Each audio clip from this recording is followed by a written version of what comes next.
संपूर्ण महागाथा भगवान शिव की दिव्य कथा भाग 1।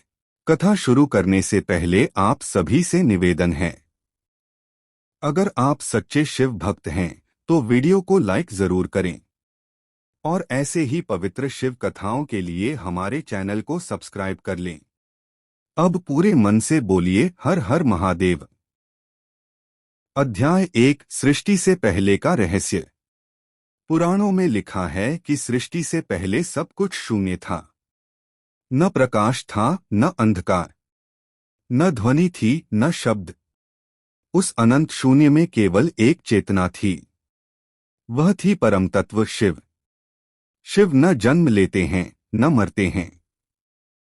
वे समय से परे हैं, इसीलिए उन्हें महाकाल कहा जाता है। अध्याय 2। शिव का निराकार रूप। एक समय ब्रह्मा और विष्णु के बीच विवाद हुआ कि कौन महान है। तभी अचानक आकाश से एक विशाल अग्निस्तंभ प्रकट हुआ। उसका न आदि दिख रहा था, न अंत। विष्णु नीचे की ओर गए, ब्रह्मा ऊपर की ओर, पर दोनों उस स्तंभ का अंत न खोज सके। वह अग्निस्तंभ स्वयं शिव थे। तब दोनों ने स्वीकार किया, आप ही परम हैं, आप ही शिव हैं। अध्याय 3। समुद्र मंथन और नीलकंठ। जब देवताओं और असुरों ने समुद्र मंथन किया तो सबसे पहले हलाहल विष निकला। उस विष की ज्वाला से तीनों लोग जलने लगे। देवता भयभीत होकर शिव जी के पास गए।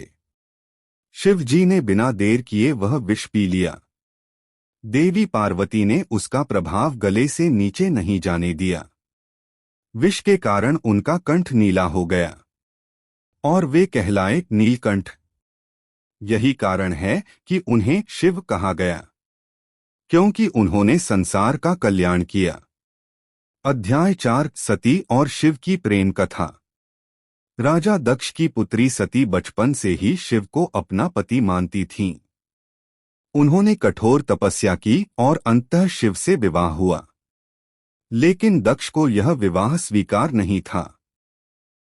उन्होंने यज्ञ किया और शिव का अपमान किया। सती अपने पति का अपमान सह न सकीं। उन्होंने यज्ञ अग्नि में देह त्याग दी। अध्याय 5। तांडव और वीरभद्र। जब शिव को यह समाचार मिला, उनका क्रोध भयंकर हो उठा। उनकी जटा से वीरभद्र प्रकट हुए। यज्ञ विध्वंस हुआ। शिव सती के शरीर को लेकर तांडव करने लगे।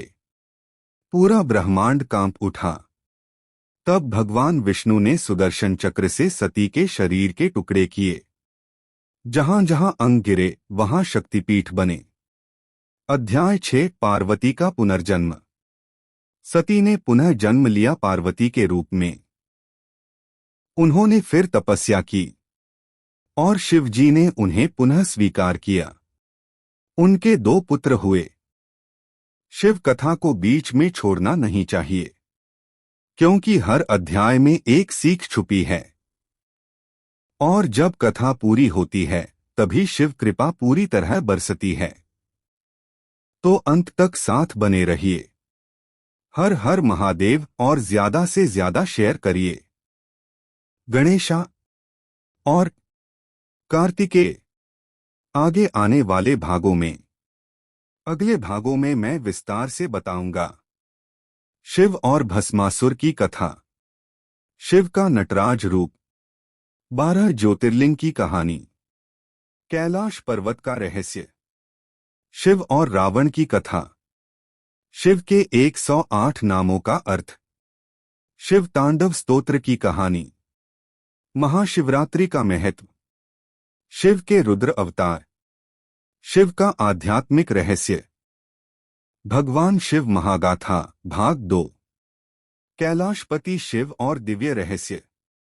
अध्याय 7। कैलाश पर्वत का रहस्य। हिमालय की ऊंचाइयों में एक दिव्य पर्वत है, माउंट कैलाश। कहा जाता है कि यही भगवान शिवा का निवास स्थान है। कैलाश सिर्फ एक पर्वत नहीं बल्कि ऊर्जा का केंद्र है। वहां आज भी एक अद्भुत शांति और दिव्यता महसूस होती है।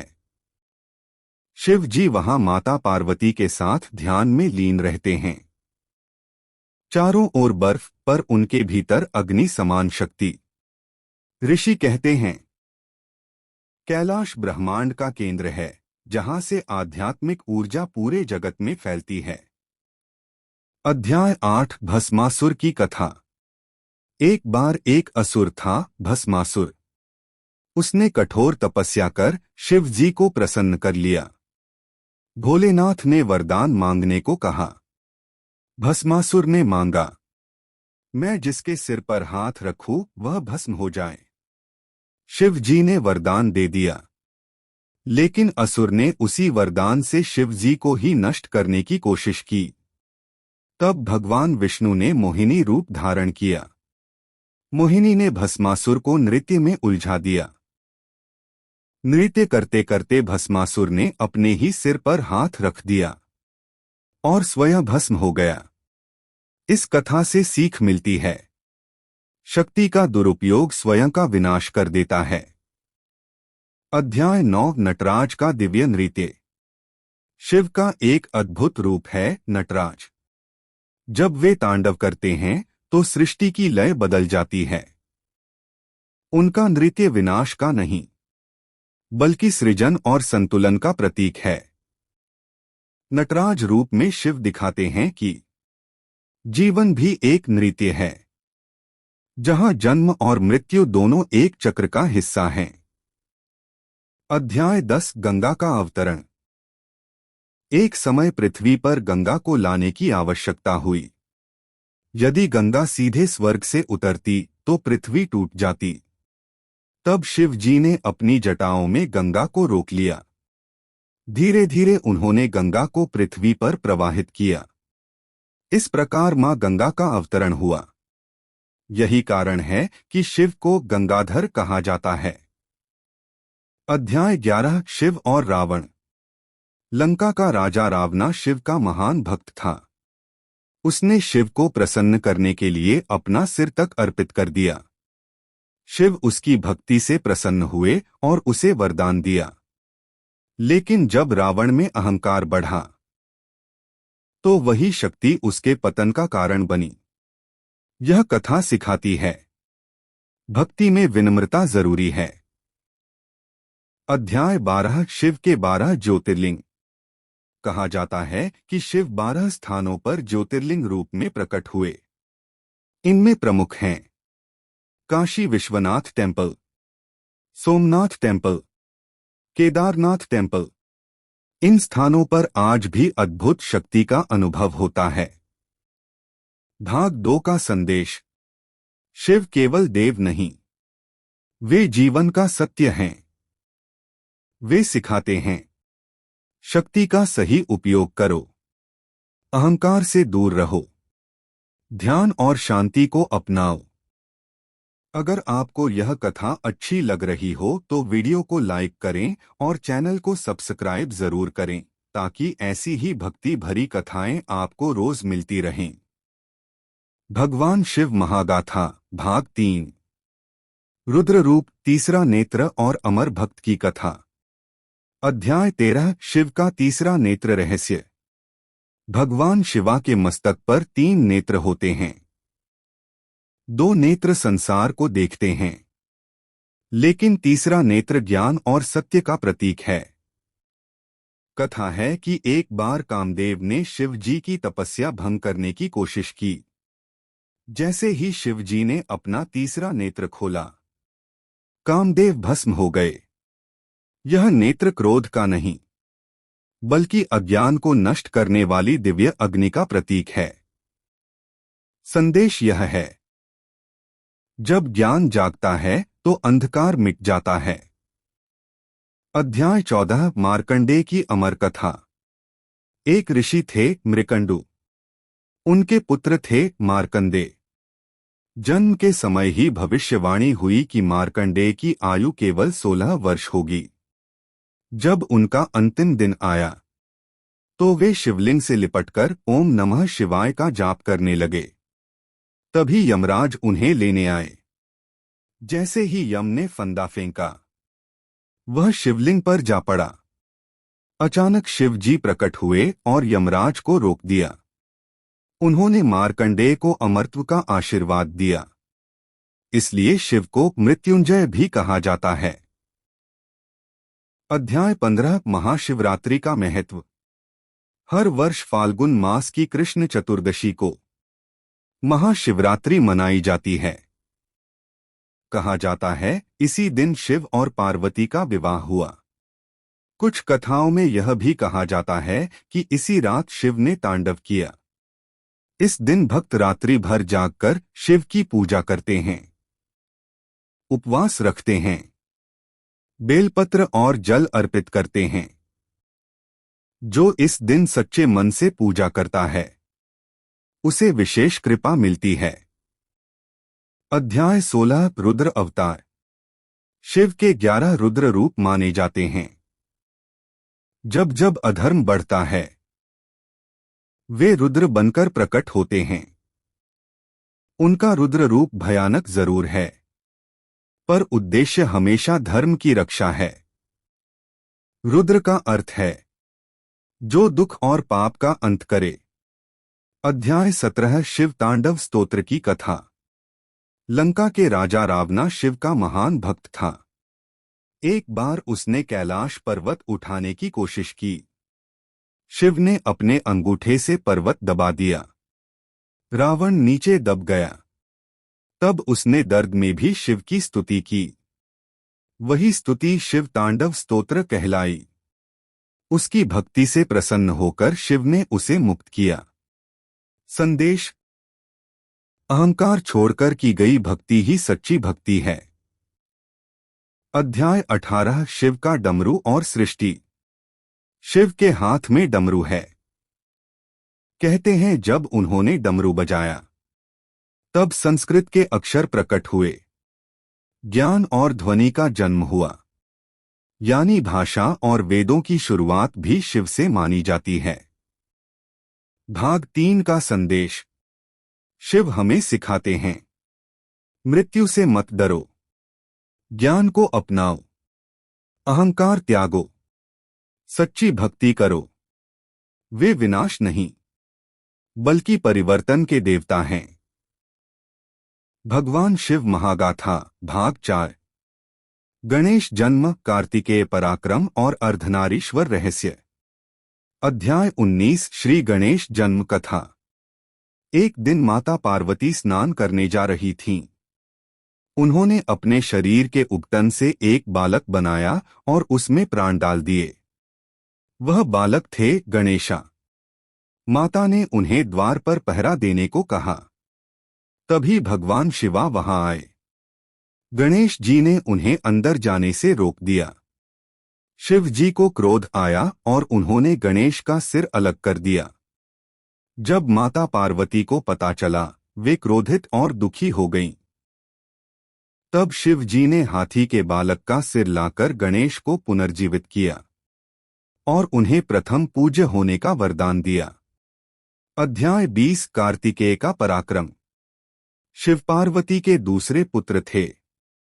कार्तिकेय एक दैत्य था, तारकासुर, जिसे वरदान था कि उसे केवल शिव पुत्र ही मार सकता है। तब कार्तिकेय ने युद्ध किया और तारकासुर का वध किया। इसलिए उन्हें देवसेना का सेनापति कहा जाता है। अध्याय 21 अर्धनारीश्वर का रहस्य। शिव का एक अद्भुत रूप है, अर्धनारीश्वर। इस रूप में आधा शरीर शिव का, आधा माता पार्वती का होता है। यह रूप दर्शाता है कि पुरुष और स्त्री एक दूसरे के पूरक हैं। शक्ति और शिव अलग नहीं, दोनों मिलकर पूर्णता हैं। अध्याय 22 शिव और भूत प्रेतों का रहस्य। शिव को भूतनाथ भी कहा जाता है। वे श्मशान में रहते हैं, भस्म लगाते हैं। इसका अर्थ यह नहीं कि वे भयावह हैं, बल्कि वे बताते हैं जीवन अस्थायी है। अहंकार, धन, सौंदर्य सब मिट जाता है। सच्चा सत्य आत्मा है। अध्याय 23 शिव के 108 नामों का अर्थ। शिव के अनेक नाम हैं। महादेव देवों के देव, महाकाल समय के स्वामी, नीलकंठ विष धारण करने वाले, त्रिलोचन 3 नेत्र वाले, गंगाधर गंगा को धारण करने वाले, भोलेनाथ सरल स्वभाव वाले। हर नाम उनके एक गुण को दर्शाता है। अध्याय 24 शिव का वैराग्य। शिव जी के पास न सोने का सिंहासन, न महल। वे बाघंबर पहनते हैं, सर्पों को गले में धारण करते हैं। इसका अर्थ है, जो संसार के मोह से मुक्त है वही सच्चा शिव है। भाग 4 का संदेश। शक्ति और शिव एक हैं। जीवन अस्थायी है। भक्ति में सच्चाई जरूरी है। विनम्रता ही सच्ची शक्ति है। अगर आपको यह कथा अच्छी लग रही हो तो वीडियो को लाइक करें और चैनल को सब्सक्राइब जरूर करें, ताकि ऐसी ही भक्ति भरी कथाएं आपको रोज मिलती रहें। भगवान शिव महागाथा भाग 5 अंतिम अध्याय। शिव का ब्रह्मांडीय रहस्य और कलियुग में महत्व। अध्याय 25 शिव और समय का रहस्य। भगवान शिवा को महाकाल कहा जाता है। महाकाल यानी समय के भी स्वामी। समय सबको बदल देता है। राजा को रंक, युवा को वृद्ध, जीवन को मृत्यु में। पर शिव समय से परे हैं। वे जन्म से पहले भी थे, मृत्यु के बाद भी रहेंगे। इसलिए उज्जैन में उनका एक प्रसिद्ध रूप है, महाकालेश्वर ज्योतिर्लिंगा, जहां उन्हें स्वयंभू ज्योतिर्लिंग माना जाता है। अध्याय 26 शिव का ब्रह्मांडीय स्वरूप। शास्त्रों में वर्णन है कि शिव केवल कैलाश पर रहने वाले देव नहीं हैं। वे पूरे ब्रह्मांड में व्याप्त चेतना हैं। उनका नटराज रूप ब्रह्मांड की गति का प्रतीक है। उनका डमरू सृष्टि की ध्वनि है। उनका त्रिशूल 3 गुणों सत्व रज तम का संतुलन है। जब वे तांडव करते हैं तो सृष्टि बनती और मिटती है। अध्याय 27 शिव ध्यान साधना। शिव को आदियोगी कहा जाता है। वे पहले योगी हैं। कहा जाता है कि उन्होंने सप्तऋषियों को योग का ज्ञान दिया। उनका ध्यान रूप सिखाता है। शांति भीतर है, बाहर नहीं। यदि मन शांत हो जाए तो वही अवस्था शिव है। अध्याय 28 कलियुग में शिव भक्ति। कलियुग में मन अशांत है। लालच, क्रोध और तनाव बढ़ रहा है। ऐसे समय में शिव भक्ति सरल मार्ग है। न बड़े यज्ञ की आवश्यकता, न कठिन नियम। सिर्फ सच्चे मन से ओम नमः शिवाय का जाप ही पर्याप्त है। कहा जाता है कि शिव जल्दी प्रसन्न होते हैं, इसलिए उन्हें भोलेनाथ कहा जाता है। अध्याय 29 शिव और गंगा का शाश्वत प्रवाह। जब मां गंगा पृथ्वी पर उतरी तो शिव ने उन्हें अपनी जटाओं में धारण किया। इसलिए उन्हें गंगाधर कहा जाता है। गंगा की तरह शिव की कृपा भी निरंतर बहती रहती है। जो झुकता है वही उस कृपा को पा सकता है। अध्याय 30 अंतिम संदेश। शिव कोई दूर बैठी शक्ति नहीं, वे हमारे भीतर की चेतना हैं। जब हम क्रोध पर नियंत्रण करते हैं वह शिव है। जब हम त्याग करते हैं वह शिव है। जब हम सत्य के मार्ग पर चलते हैं वह शिव है। शिव सिखाते हैं, जीवन अस्थायी है पर आत्मा अमर है। संपूर्ण महागाथा का निष्कर्ष। इस पूरी कथा में हमने जाना, शिव सृष्टि के आदि और अनंत हैं। वे त्याग और करुणा के प्रतीक हैं। वे संहार नहीं परिवर्तन के देव हैं। वे ध्यान और शांति के मार्गदर्शक हैं। जो सच्चे मन से शिव को याद करता है उसे भय से मुक्ति मिलती है। अगर आपको यह शिव महागाथा पसंद आई हो तो कमेंट में लिखें हर हर महादेव। और ऐसे ही दिव्य कथाओं के लिए चैनल को जरूर सब्सक्राइब करें।